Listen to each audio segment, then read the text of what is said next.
welcome to Darker Side of Light.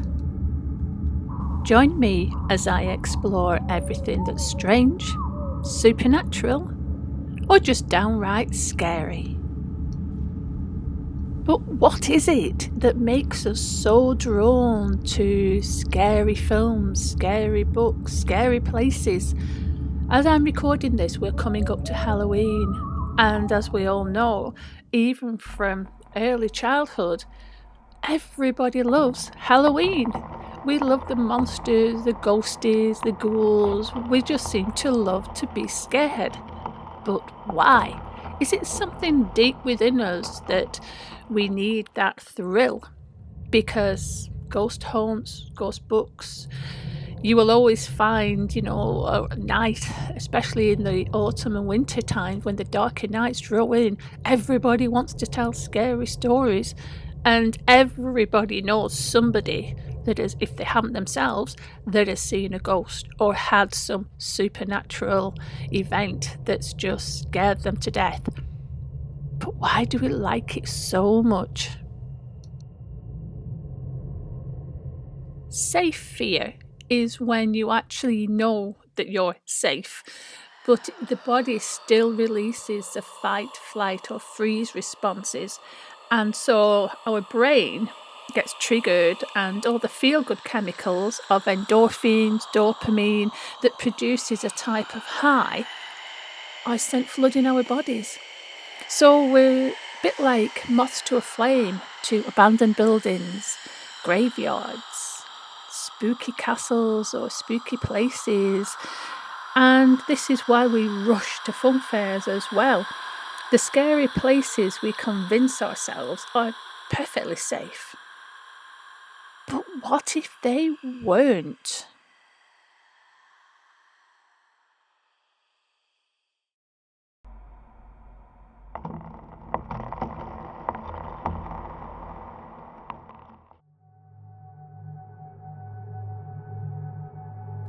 So in today's episode, we're going to look into the world of goblins. And believe it or not, yes, in the 21st century, there have actually been reported sightings of nasty little creatures that have been termed goblins and described as goblins. I didn't believe it first when I found it. But also a very, very famous case of goblin encounters, you may or may not know it, was reported in 1955 in a small city called Hopkinsville in Kentucky, USA. And it's all centered around a rural farm belonging to a family called the Suttons. At this time, there were 7 people living in the farmhouse at the time, and they reported creatures as being around about 3 foot tall, pointed ears, long arms, claws like talons as fingers, and these creatures would peer through their windows, run on their roofs, bang on their doors, and basically terrorize them. And it seemed to come to an end when they had visitors around at the family, bringing the group up to about 11 people. And this particular night, the goblins came again and came up to the property, banging on the windows, etc., even standing in doorways. And 2 of the men at the time had had enough, took shotgun rifle outside and basically fired at these creatures. They believed they'd hit a couple of them, but when morning finally came, there was no sign. There was no blood, there was no bodies. So, yes, very, very odd. However, bringing it up to more recent, in the 2000s, an area in Zimbabwe have been so terrorised by goblin-like creatures that official people have had to be called in. Police officers, and I'm going to be careful when I say this, police officers in Bulilima in Matabeleland have actually refused to spend time in their office because of being terrorised by these creatures, and the police station was actually closed. As well as this, in the same location, a medical centre, veterinary centre, and a maternity home all had to be closed because of attacks by what they class as goblin-like creatures. Wow, very interesting. So let's get goblin hunting. We are on location. So during my research, I have found a lot of information presiding to this lovely North Wales town called Rhuddlan, and I do recommend a trip here. It is quite lovely. So we are now going on the hunt for a witch and goblins, so let's get going. So we've got witches, we've got goblins, so what else would make a great big story? How about... Absolutely perfect. So let's go inside.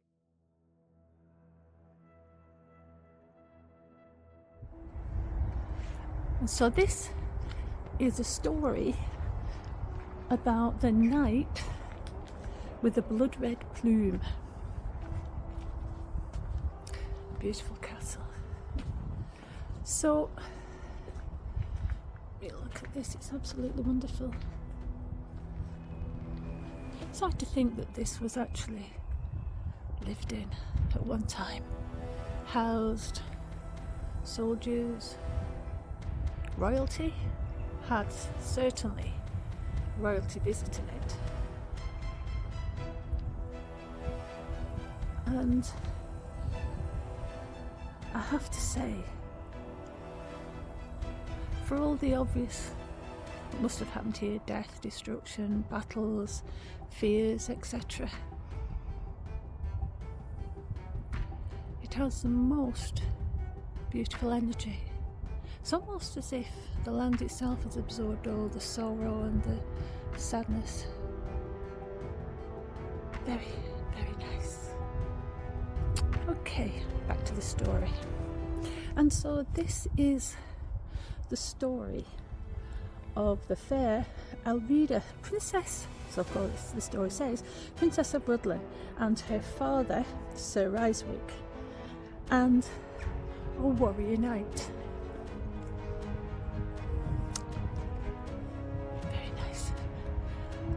We're going to climb up to the top there. Let's go and have a look. And so here we are on the top of the castle, and the weather is starting to change, but it is still a beautiful view from up here. So the story goes that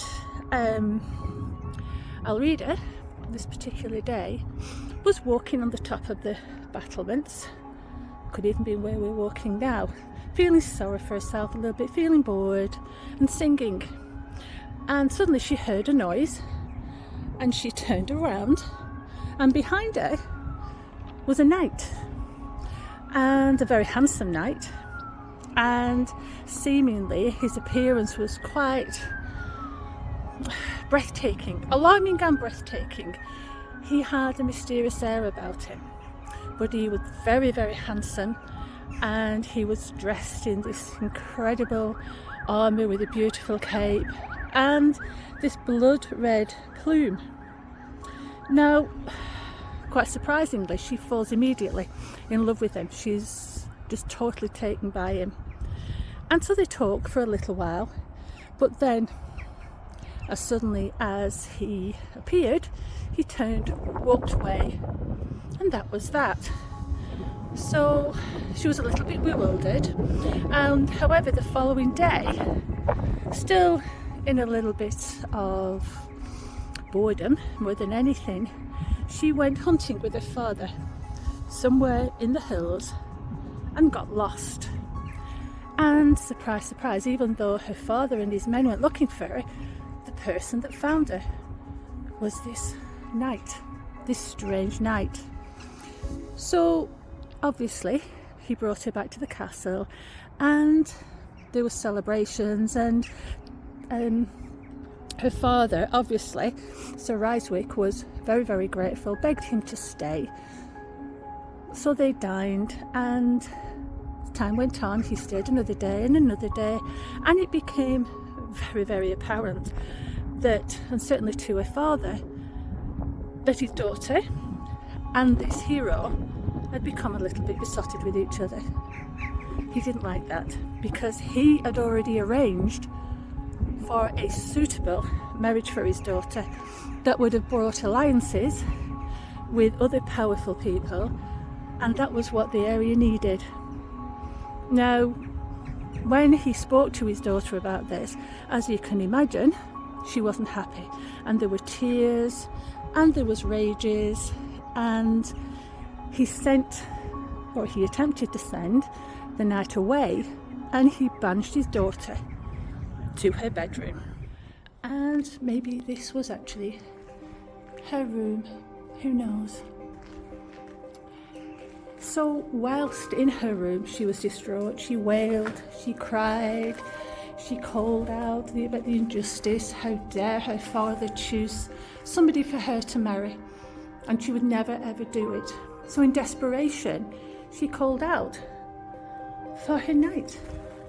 Suddenly there was a knock on the door and he came in. Now, there was a strange look on his face that at that time she didn't actually notice. And he said, why not run away together? He wanted to be with her, and if she was serious, and she was deadly serious that she was not going to marry this man her father had chosen, then why not? Why not run away with him? Why not run away with him now? So our reader thought for a moment and rather stupidly decided, why not? Why not run away? And so that very moment she grabbed just a few little items of belonging and ran away from the castle with, as she thought, the love of her life. And so the two of them, they ran out of the castle, out into the land by it, as fast as they can, exiting in the hope that nobody had noticed them. So they ran across the land, but as always, you can't really escape a castle without being noticed. And so her cry went out. Her father came to the room, noticed that she was missing, and set out after her. So across the land they ran, in the hope of reaching the River Clwyd, which leads to the sea, which is here. And according to her knight, he had a boat tied up for them to escape on. And so they ran down to the shore, and as they were literally about to get into the boat, her father caught up with them. He was shouting for her to come back, but her knight said, no, you must come with me. If you really, really loved me, you will come with me. And so she said, okay, I will come with you. And at that moment he thrust a dagger in her hand and said, but first, thrust this dagger into the heart of your father. What? I can't do that. She said, if you really, really love me, you will do this. If you want to be with me, you will put this dagger into the heart of your father. And suddenly a strange power, it's almost like control, came over her. And she turned and she thrust the dagger into the heart of her father. He collapsed to her feet, a look on his face of, you really did this? Why? How could you? And at that moment she screamed, turned around to her Sir Knight, and he was smiling. She said, what have you done? What have you made me do? I didn't make you do anything. You thrust the dagger into your father's heart. Who are you? What are you? And at that moment he changed. He suddenly changed, producing green scales on his skin, an oozy green slime, and he became a hideous monster. And in his hand he held a huge trident. And he said, I come from the mountains. I live under the mountains. and you were about to marry someone who would have changed everything. I am here to create war. I am here to create chaos. I am here to create ill in the hearts of men. And I couldn't allow you to marry the person your father had chosen for you. And at that moment, he thrust the trident into Alrida's heart. She fell over the side and fell into the river Clwyd and vanished.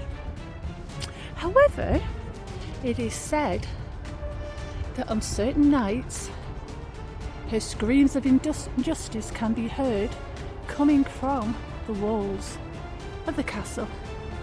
And also, a woman is seen being chased along the walls by a knight with a long red plume. Very interesting. Fact or fiction, who knows? But it's rather a good story. Okay, so where I brought you now may just look like a hill, but believe it or not, it is actually the first Moreton Bailey castle. Okay? And what's to say that this isn't the castle that the knight appeared on? There's no actual fact on this, but it still goes down to the river, and obviously without having any historical fact, it is rather a lovely large mound. Now, one of the reasons why I've come here as well is, so it's a little bit breezy here, is that this place feels odd. I do like the energy, believe it or not, in the castle, but this is strange. This energy actually feels very off. So maybe this is the castle that the demon arrived and caused the death of Alrida and her father. Who knows? But it's very different here. So the other reason why I came to the Moreton Bailey castle, the original castle in Rhuddlan, is this little band of hills over there, because that is where the Red Gwen and her goblins were supposed to have lived. So here is the story of Gwencock, or Red Gwen. And what better way to tell a witchy and goblin story than walk through some woods. And these are the woods at the back of Rhuddlan, back of the castle actually. You can see the castle coming up ahead. So this was a witch that lived in a cave on the hillside not far from here, and periodically would bring a horde of goblins down into poor Rhuddlan. They would attack not only the people but properties, and then they would also steal children and take them back up to the cave on the hillside, and unfortunately they were never seen again. So as you can imagine, the people of Rhuddlan weren't very happy about this, and they heard about, now I'm not very sure whether it was a priest or a monk, but it was known as a warrior priest or a warrior monk that specialised in supernatural problems. So they called out for him, and he arrived into Rhuddlan, and he was called Diffid ap Hywel ap Madog. Now, anybody that is Welsh, please excuse my pronunciation, as I am from Lancashire, so I will do my best. So Diffid arrived into Rhuddlan and said, yes, no problem, I'll go and sort these out. And he climbed up the mountain. Seemingly he found the cave where Red Gwen lived, and he's supposed to have had a blazing, shining blade. And this blade, or the story of this blade, is supposed to be the inspiration for J.R. Tolkien's Bilbo Baggins' sting. You know, the blade that he got from the Goblin horde. So he raised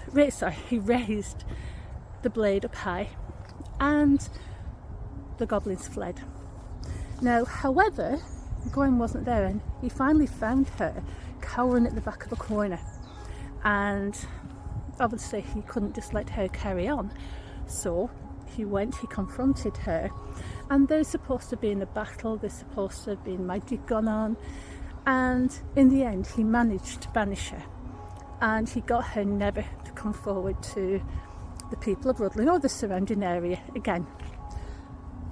However, there's a twist to the tale, because it's also said that she's supposed to invoke the devil, her master, and he's supposed to have come, and the only way that he could get Gwen to go, and for the devil to agree as well, was to give his soul to the devil.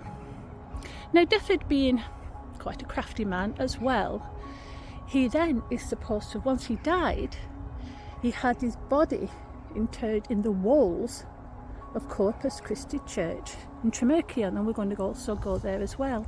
So not on consecrated ground, and not in a coffin or anything like that, actually in the walls. Interesting. So let's go and have a look at the hill where the goblins and the witch is supposed to have been, and also the church that's supposed to have the body of this wonderful warrior monk in the walls. So we've now arrived at the beautiful, very old church in Tremerchion, where the warrior monk or priest, Deford, is actually supposed to be built into the walls of this church. Now, I am going to be rather careful because there is a primary school at the side of this, and obviously I don't want to be seen filming children, but it is such a beautiful place.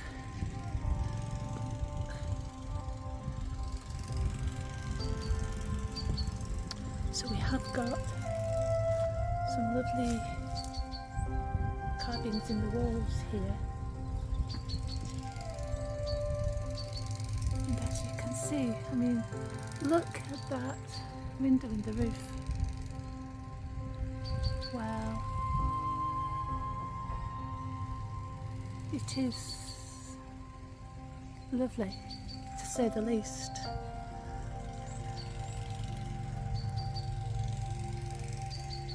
I wonder if we can actually go in. Let's see. There we go, that's interesting. So, as it says here, this beautiful cross is located in the churchyard, so we'll go and have a look, and it dates from around the 14th century. The cross was made a popular shrine for medieval pilgrims, and it became known as the Miracle Cross. The pilgrims would make a special journey to pray at its foot, believing it made wondrous things happen in people's lives. Very interesting. So we will have to go and have a look at that if we can find it. Let's see if the church is open. Possibly not. No. Never mind.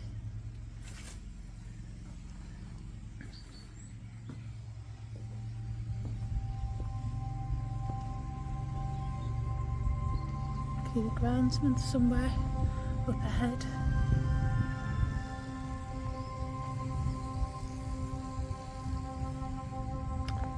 Lovely. They've got outdoor prayer space this way. Nice.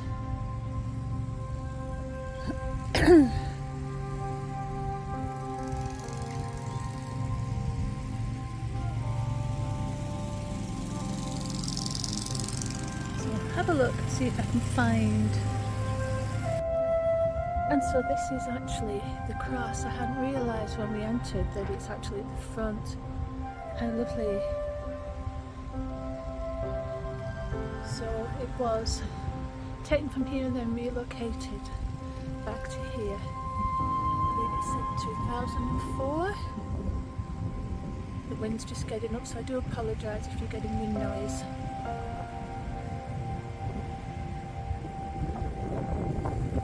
It's actually a lovely place here. I think I'm going to have to come back at a later date and maybe try and get into the church when we find out it's open. I mean, look at that door. Wow. And I have seen some graves dating back 1700s. So it is lovely. These trees obviously have been here a long time. And there is actually, the tree in front is blocking it, but there is an old bell, and if I can zoom in, you might be able to see there's actually a cord from there, so the bell actually must be rung at some time. Nice. So I am myself a spiritual medium, and I help people literally throughout the world with the work that I do. So I do pick up on energies and messages and communications, etc., with spirits gone before and possibly things that have never lived, if you want to put it like that. And I know this is an old place, but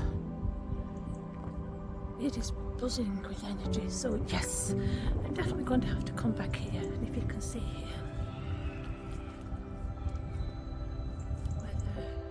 can you see there? 1726. So we have something, a plaque on the wall there, but according to the legend, he's actually buried, placed in the walls of the church. So I can't quite get around the other side, and I don't want to interrupt the groundsman at this moment in time, but we're definitely going to have to go back. Yes. So our warrior priest conquered evil, if you will, with Gwen Koch, dodged the devil by not letting him take David's soul, and placed himself in the walls. Very, very beautiful, very old, well, probably not old at the time, but is now a beautiful old church. And where Tremerkian is, if I can just zoom in, you've got far over there is part of the range where he actually vanquished Gwen Koch. So yes, we shall be back.